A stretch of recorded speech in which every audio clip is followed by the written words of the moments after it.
नमस्कार, स्वागत है आपका देवभूमि दर्शन उत्तराखंड में। मैं हूं आपके साथ प्रीति सिमार। बुलेटिन की शुरुआत करेंगे बड़ी खबर के साथ। देहरादून से बड़ी खबर आपको बता देते हैं। 9 नवंबर को राज्य स्थापना दिवस का आयोजन और इस मौके पर उत्तराखंड महोत्सव के रूप में स्थापना दिवस को मनाया जाएगा। मुख्यमंत्री पुष्कर धामी ने स्थापना दिवस को लेकर बैठक की है। बता दें कि 7 दिन तक महोत्सव का आयोजन किया जाएगा। स्थापना दिवस पर उत्तराखंड गौरव पुरस्कार की भी शुरुआत की जाएगी। तो देहरादून से बड़ी खबर आपको बता दें, उत्तराखंड के स्थापना दिवस के मौके पर गौरव पुरस्कार की शुरुआत होगी। उत्तराखंड महोत्सव के रूप में इसे मनाया जाएगा। 9 नवंबर को राज्य का स्थापना दिवस है। इस मौके पर कार्यक्रम आयोजित होगा। उत्तराखंड महोत्सव के रूप में इस स्थापना दिवस को उत्तराखंड की सरकार की तरफ से मनाया जाएगा। इसको लेकर मुख्यमंत्री ने बैठक भी की। 7 दिन तक ये महोत्सव चलेगा। स्थापना दिवस पर उत्तराखंड गौरव पुरस्कार का भी शुभारंभ किया जाएगा। इसकी भी शुरुआत होगी। तो बड़ी जानकारी आपको दे दें, उत्तराखंड महोत्सव के रूप में स्थापना दिवस को मनाया जाएगा। इस पर ज्यादा जानकारी के साथ संवाददाता कैलाश जोशी हमारे साथ जुड़ गए हैं। कैलाश जी, उत्तराखंड स्थापना दिवस को उत्तराखंड महोत्सव के रूप में मनाया जाएगा। क्या कुछ कार्यक्रम रहेंगे? 7 दिन तक ये चलेगा। पूरी जानकारी इस को लेकर जानना चाहेंगे। देखिए प्रीति, आपको बता दूं कि 9 नवंबर को जो है उत्तराखंड में राज्य स्थापना दिवस मनाया जाता है और ये पहली बार उत्तराखंड में राज्य में होने जा रहा है कि जो राज्य स्थापना दिवस होगा वो लगभग 7 दिन तक मनाया जाएगा। क्योंकि सबसे बड़ी चीज ये है कि राज्य का जब गठन हुआ था 2000 में, उसके बाद राज्य गठन के बाद आज 21 साल का उत्तराखंड हो चुका है, लेकिन आज तक प्रदेश में राज्य स्थापना दिवस मात्र 1 दिन का मनाया जाता था। लेकिन पुष्कर धामी सरकार ने इस बार जो है राज्य स्थापना दिवस को पूरे हफ्ते मनाने के आदेश जारी करे हैं, क्योंकि मुख्यमंत्री ने कल खुद इस मुद्दे को लेकर जो है समीक्षा बैठक करी थी और अधिकारियों को आदेशित किया है कि सारे अधिकारी जो है अपने अपने जिलों में पूरे 1 हफ्ते तक जो है राज्य स्थापना दिवस को मनाएंगे। इसमें चाहे सांस्कृतिक डिपार्टमेंट की बात करें या कल्चर की बात करें, तो राज्य में जो जिस प्रकार जो राज्य की धरोहरें हैं उनको जो है प्रदर्शित किया जाएगा और राज्य के बारे में जो है लोगों को बताया जाएगा। प्रीति, बिल्कुल कैलाश जी, यहाँ पर आपने जिस तरीके से जानकारी दी कि पहले 1 दिवसीय होता था, लेकिन इस बार ये 9 तारीख से 7 दिवसीय स्थापना दिवस के रूप में इसको मनाया जाएगा। तो कितना अलग और कितना खास ये पिछले जो स्थापना दिवस मनाए गए हैं उनसे इस बार रहने वाला है?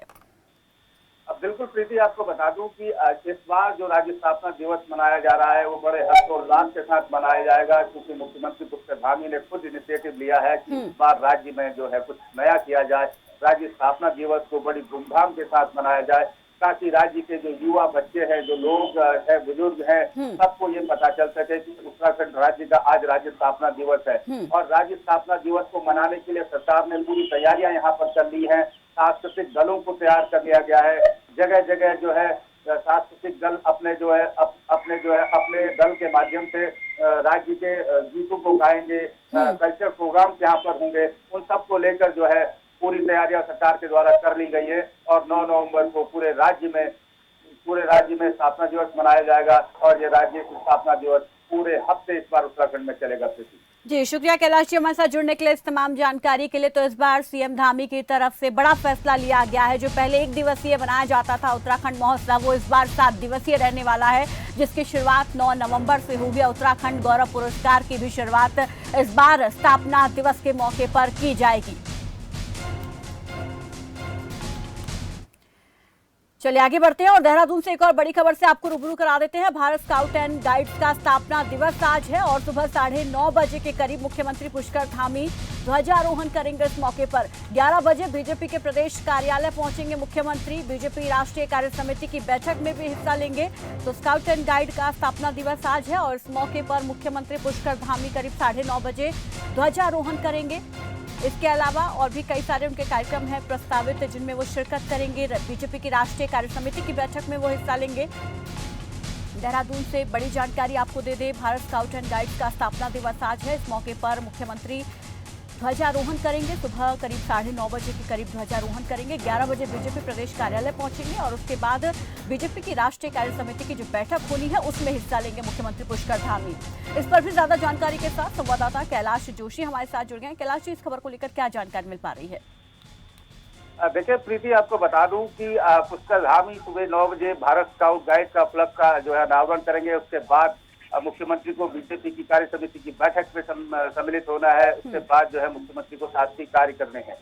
तो दिन भर की दिनचर्या आज की यही मुख्यमंत्री की रहने वाली है, क्योंकि जो है प्रदेश में जो है चुनाव का माहौल है, उसको देखते हुए भाजपा की आज बड़ी बैठक होने वाली है। कार्य समिति की बैठक है। यहाँ पर कार्य समिति में जो है मुख्यमंत्री को लेकर तमाम सांसद और बड़े बड़े जो कार्य पदाधिकारी भारतीय जनता पार्टी के हैं वो वर्चुअली यहाँ पर सम्मिलित होने वाले हैं, क्योंकि दिल्ली में कोर कमेटी की बैठक होनी है। उत्तराखंड से जो है मुख्यमंत्री सहित तमाम सांसद वो जो है वरिष्ठ कार्यकर्ता इसमें जो है वर्चुअली शामिल होंगे।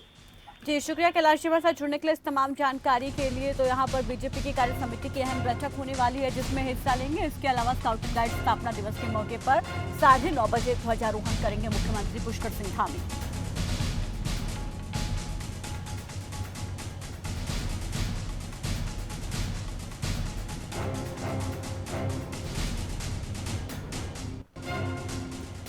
भारत स्काउट एंड गाइड्स का स्थापना दिवस आज है और इस मौके पर मुख्यमंत्री ध्वजारोहण करेंगे। अब से थोड़ी देर बाद करीब 9:30 बजे के आसपास और 11 बजे बीजेपी प्रदेश कार्यालय पहुंचेंगे और वहां पर बीजेपी की कार्य समिति की बैठक में हिस्सा लेंगे।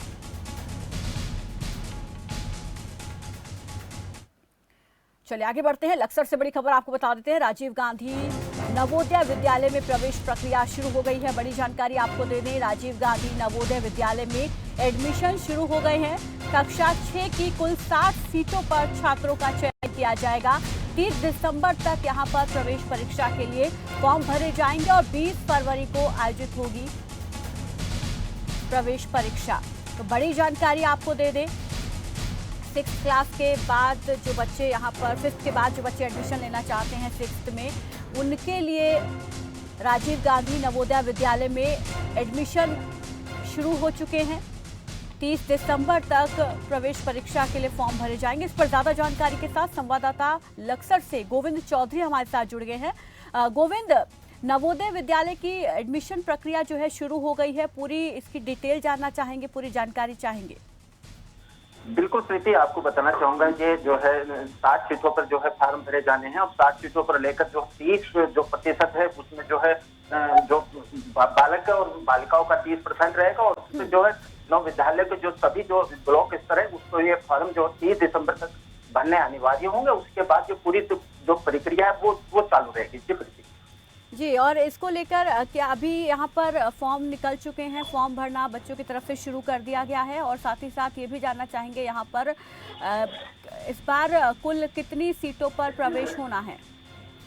देखिए प्रीति, आपको बता दूं पूरे हरिद्वार जिले के जो लक्सर के लोधरा है उसके ये शिकारपुर में जो स्थित नवोदय विद्यालय है, कक्षा 6 से कुल जो 60 सीट है उसमें प्रवेश जो पूरे ब्लॉक स्तर पर किए जा रहे हैं। और अगर बात की जाए तो इसमें 80% जो सीटें हैं वो ग्रामीण क्षेत्र के लिए आरक्षित है और जो 20% सीटें वो शहरी क्षेत्र के बच्चों के लिए यहाँ पर जारी रखी गई है। सभी फार्म जो खानपुर ब्लॉक और लक्सर ब्लॉक के जो कार्यालय में पहुंच चुके हैं और 30 दिसंबर तक के लिए ये फार्म भरना अनिवार्य होगा। उसके बाद भी 20 फरवरी 2022 में इसकी हर ब्लॉक में परीक्षा जारी रहेगी। प्रीति जी शुक्रिया हमारे साथ जुड़ने के लिए इस तमाम जानकारी के लिए। तो 60 सीटों पर यहाँ पर फॉर्म भरे जाएंगे और कक्षा 6 की कुल 60 सीटें हैं जिन पर छात्रों का चयन होगा। ग्रामीण क्षेत्रों के लिए ज़्यादा सीटें यहाँ पर बच्चों के लिए रिजर्व की गई हैं।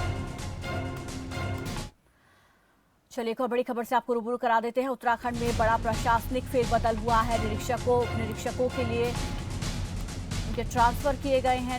उप निरीक्षकों का ट्रांसफर हुआ है। एसएसपी देहरादून ने आदेश जारी किए हैं जिसके तहत देवेंद्र चौहान को पटेल नगर का इंचार्ज बनाया गया है और इसके अलावा उप निरीक्षक विनोद राणा सहसपुर थाना अध्यक्ष बने हैं। बड़ा प्रशासनिक फेरबदल उत्तराखंड में हुआ है। एसएसपी देहरादून ने आदेश जारी कर दिए हैं। देवेंद्र चौहान को पटेल नगर का इंचार्ज बनाया गया है तो वहीं निरीक्षक प्रदीप राणा को पुलिस कार्यालय भेजा गया है। उप निरीक्षक विनोद राणा सहसपुर थाना अध्यक्ष बने हैं। तो ये बड़ा प्रशासनिक फेरबदल यहाँ पर उत्तराखंड में चुनाव से पहले किया गया है। देहरादून से बड़ी खबर आपको बता देते हैं। बढ़ती महंगाई के खिलाफ कांग्रेस की तरफ से प्रदर्शन किया जाएगा। देहरादून में आज कांग्रेस बढ़ती महंगाई के खिलाफ अपना विरोध जताएगी। सुबह 11:30 बजे कार्यकर्ताओं का धरना प्रदर्शन शुरू होगा। महानगर अध्यक्ष लालचंद शर्मा के नेतृत्व में ये प्रदर्शन होगा। और कांग्रेसियों ने पेट्रोल डीजल से हटाए गए वैट को नाकाफी बताया है और वैट कम करने की यहां पर कांग्रेस की तरफ से मांग की जा रही है। न केवल पेट्रोल डीजल के बढ़े हुए दाम बल्कि तमाम चीजों पर जो महंगाई की दर बढ़ गई है उसको लेकर कांग्रेस की तरफ से आज प्रदर्शन किया जाएगा। 11:30 बजे कांग्रेस कार्यकर्ताओं का धरना प्रदर्शन शुरू होगा। महानगर अध्यक्ष लालचंद शर्मा के नेतृत्व में ये प्रदर्शन किया जाएगा और कांग्रेसियों की तरफ से पेट्रोल डीजल पर जो वैट कम किया गया है उसको कांग्रेस नाकाफी बता रही है। और इस पर ज्यादा जानकारी के साथ संवाददाता कैलाश जोशी का हम रुख कर लेते हैं, हमारे साथ लगातार जुड़े हुए हैं। कैलाश जी, यहाँ पर कांग्रेस की तरफ से आज प्रदर्शन किया जाना है बढ़ी हुई महंगाई को लेकर, उसको लेकर क्या जानकारी मिल पा रही है? कहाँ पर ये प्रदर्शन होगा, इसमें कौन कौन शामिल हो सकता है और क्या मुख्य मांगे यहाँ पर कांग्रेस उठाने वाली है? देखिए प्रीति, आपको बता दूं कि बढ़ती महंगाई से जहां एक तरफ जनता जूझ रही है, वहीं जो है कांग्रेस का आज बढ़ती महंगाई के खिलाफ प्रदर्शन उत्तराखंड में जारी है। सबसे बड़ी बात यह है कि पेट्रोल और डीजल के जो दाम है वो आसमान छू रहे हैं। उसी को देखते हुए कांग्रेस के महानगर अध्यक्ष लालचंद शर्मा के नेतृत्व में आज कांग्रेस भवन से गांधी पार्क तक जो है यहाँ पर जो है धरना प्रदर्शन किया जाएगा और सरकार का पुतला दहन भी किया जाएगा, क्योंकि लगातार जो पेट्रोल व डीजल के दाम है वो लगातार उछाल मार रहे हैं, जो कि आम जनता के जेब में टाका डालने का काम कर रही है। बिल्कुल कैलाश जी, लेकिन दिवाली के मौके पर उत्तराखंड सरकार ने उत्तराखंड वासियों को बड़ा तोहफा दिया था। 12-7 रुपए यहाँ पर पेट्रोल डीजल पर जो वैट कम किया था, लेकिन उसके बावजूद भी क्या कांग्रेस यहाँ पर उससे संतुष्ट नहीं है? क्योंकि ये कहा जा रहा है कि पेट्रोल डीजल पर जो वैट कम किया गया उसको नाकाफी बता रही है कांग्रेस। देखिए प्रीति, अगर हम दामों की बात करें तो दाम अभी भी जो है 96 रुपए पेट्रोल उत्तराखंड में मिल रहा है। वहीं अगर बात करें तो 86-87 रुपए डीजल भी यहाँ पर मिल रहा है। लेकिन कहीं न कहीं अगर देखा जाए तो जहां पेट्रोल व डीजल के दाम काफी कम हुआ करते थे, इस प्रकार जो है लगातार 20 से 22 बार जो है राज्य में या केंद्र में पेट्रोल डीजल के दाम बढ़ना ये जनता के लिए मुसीबत का सबब जरूर है। लेकिन उसको देखते हुए सरकार जहां एक और कहती है कि हम लोगों ने 7 रुपए कम कर दिया है, लेकिन वहीं जो है विपक्ष के लोग कह रहे हैं कि हमारी सरकार के दौरान इतने पेट्रोल या डीजल के दाम नहीं बढ़े। उसको लेकर जनता की आवाज बनकर विपक्ष जो है आज धरना प्रदर्शन कर रहा है और विरोध प्रदर्शन करेगा, साथ ही पुतला दहन भी बढ़ती महंगाई को लेकर यहाँ पर करेगा। प्रीति, बिल्कुल, कांग्रेस के इस प्रदर्शन को अगर चुनाव के लिहाज से देखा जाए तो ये कितना अहम हो सकता है कांग्रेस के लिए, कितना लाभदायक इसे कहा जा सकता है? देखिए प्रीति, अगर चुनावी समर की बात करें तो लगातार जो है चुनावी समर उत्तराखंड में चल रहा है, लेकिन विपक्ष का काम ये होता है कि जनता की आवाज बनकर उठना, जनता की आवाज को उठाना। लेकिन कहीं न कहीं अगर कांग्रेस की बात करें तो कांग्रेस जो है अपना कर्तव्य यहाँ पर निभा रही है, जनता की आवाज को उठा रही है, क्योंकि बढ़ती महंगाई को लेकर सरकार सुनने को तैयार नहीं है।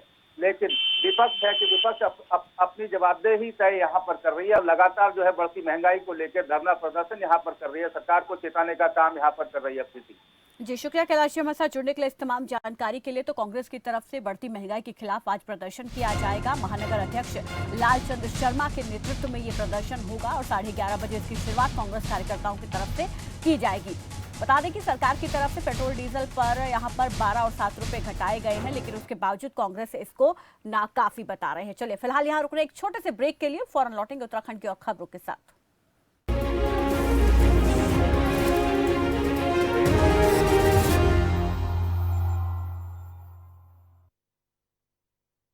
चलो यहाँ पर सही से स्पेलिंग करो। पूजा, मैं मार्केट से आता हूँ। मिस्टर, कार की चाबी? नहीं, मैं पैदल ही जाऊंगा।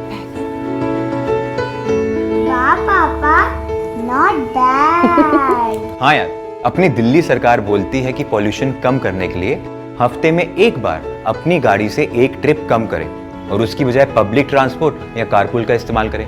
It's a small request, make sense, no? Yes, और ये बात मैं आपसे कब से कह रही थी, लेकिन मैं हेल्थ के पॉइंट ऑफ व्यू से बोल रही थी। यू नो व्हाट, मैं भी यही सोच रहा हूँ कि जब दिल्ली सरकार और घर की सरकार एक ही बात बोल रही है तो सुन ही लेना चाहिए। चलो यू गाइस कैरी ऑन, मैं चलता हूँ, बाय। बाय पापा। एक हफ्ते में आप जितनी बार गाड़ी निकालते हैं, अब से बस एक बार कम निकालें। बस एक ट्रिप कम, आप मिलकर अपने हिस्से का पोल्यूशन कम करें। हफ्ते में गाड़ी का बस एक ट्रिप कम करें। आपके विधायक से सीधा सवाल, महेंद्रगढ़ से विधायक रावदान सिंह के साथ देखिए विधायक का रिपोर्ट कार्ड आज शाम 4:55 पर सिर्फ खबर फास्ट पर।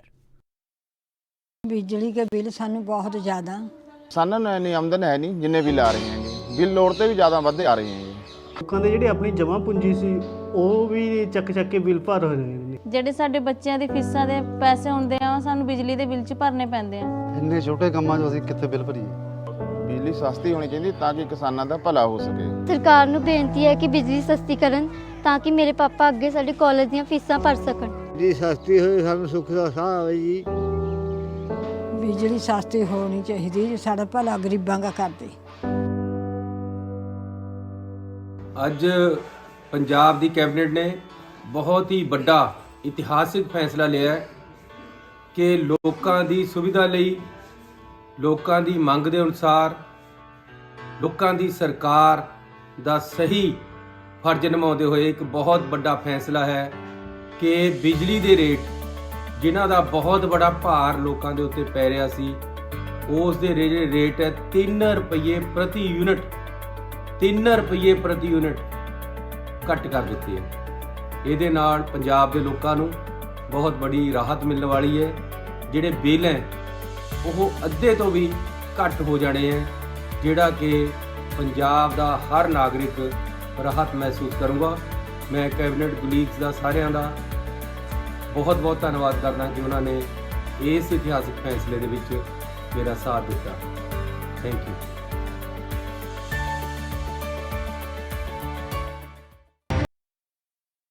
मुल्तानी कोका, कफ सिरप, तुलसी, वसा, यस्ती मधु, पिपली के गुणों से भरपूर जो खांसी पर करे तुरंत असर, ताकि बदलते मौसम के साथ आप न बदलें। सब कुछ आजमाया और तब मैंने माना कि सिर्फ सच्ची सहेली ही है महिलाओं के उन मुश्किल दिनों की हर समस्या, जैसे कठिन दर्द, अनियमितता, खून की कमी, थकान व कमजोरी जैसी सभी प्रॉब्लम्स के लिए नंबर 1 औषधि एवं टॉनिक।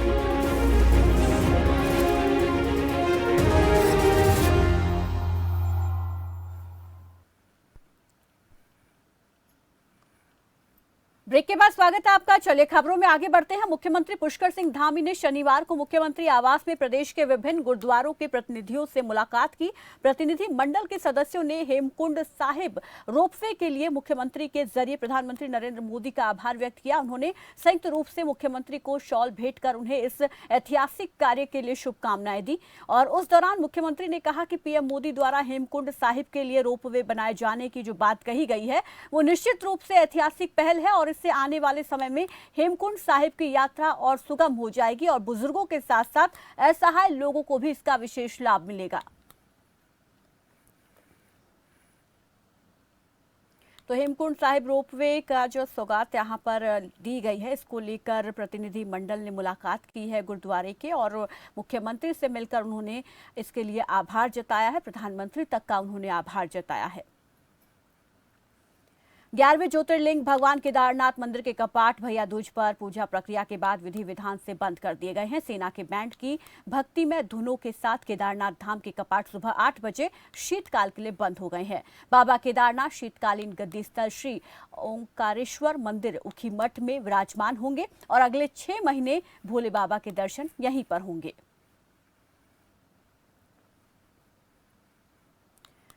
कालाडूंगी में हाथियों का आतंक बना हुआ है। हाथी फसलों को रौंदने के साथ साथ घरों में भी तोड़फोड़ करने लगे हैं और वहीं हाथियों का झुंड वन विकास निगम के डिपो परिसर में स्थित ऑफिस में घुस गया। हाथियों ने वहां पर रखे जरूरी दस्तावेज, कंप्यूटर, पंखे सहित कई सामान को तोड़ दिया, नुकसान पहुंचाया और इससे पहले हाथियों ने यहां पर हनुमान मंदिर की जालियां भी तोड़कर अंदर घुसने की कोशिश की और साथ ही हल्द्वानी रामनगर हाईवे को भी कई घंटे बाधित रखा। घटना की खबर मिलते ही संबंधित ऑफिस के अधिकारी और कालाडूंगी वनकर्मी मौके पर पहुंचकर बड़ी मुश्किल से हाथियों के झुंड को हाईवे से हटवाया।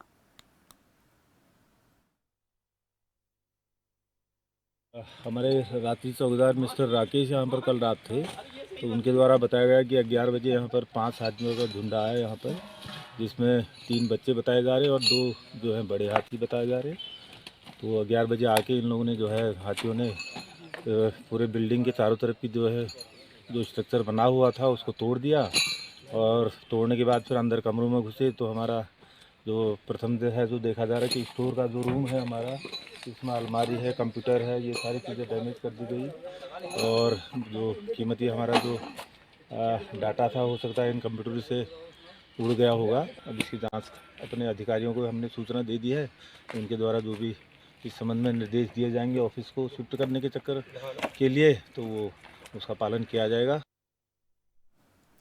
शनिवार को लक्सर हरिद्वार मार्ग अकबरपुर गांव के पास एक अज्ञात वाहन ने बाइक को टक्कर मार दी, जिसमें पति पत्नी और 2 बच्चे गंभीर रूप से घायल हो गए। घायलों को 108 की मदद से सिविल अस्पताल ले जाया गया, जहां पर उनकी हालत गंभीर देखते हुए उन्हें हायर सेंटर रेफर कर दिया गया।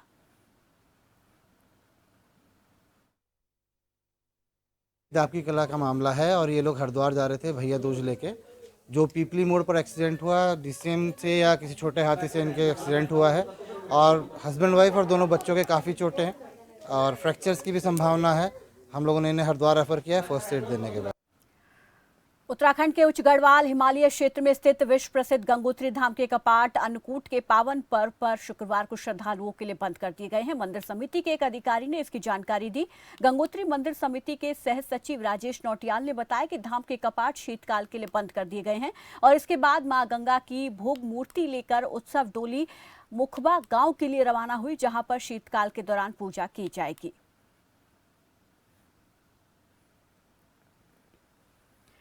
उधर उत्तराखंड के पूर्व सीएम हरीश रावत ने पीएम मोदी के केदार दौरे पर सवाल खड़े किए हैं। हरीश रावत ने कहा है कि बीजेपी का अहंकार केदारनाथ आया है। इसके साथ ही उन्होंने ये भी कहा कि केदारनाथ में जिन कार्यों का लोकार्पण पीएम मोदी ने किया है वो सब काम कांग्रेस सरकार ने किए हैं और अभी वहां कई कार्य अधूरे हैं, जिन्हें अब जब बीजेपी सरकार नहीं बल्कि आने वाले समय में कांग्रेस की सरकार ही पूरा करवाएगी। जो केदारनाथ के अधूरे काम हैं, 5-6 काम अधूरे हैं जो हमने गिनाए हैं, उनको पूरा करें। उनके लिए पैसा मंजूर करते, पूरा तो वो नहीं कर सकते, पूरा तो अब कांग्रेस की सरकार ही करेगी, ये तो कुछ कर नहीं सकते।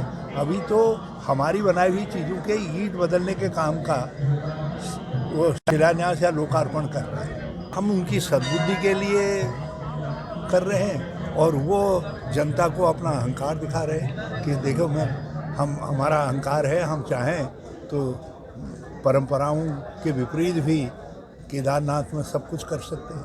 केदारनाथ में आप जानते हैं कि कैमरा और दूसरी चीज़ें, उसका इस तरीके से प्रसारण, ये सब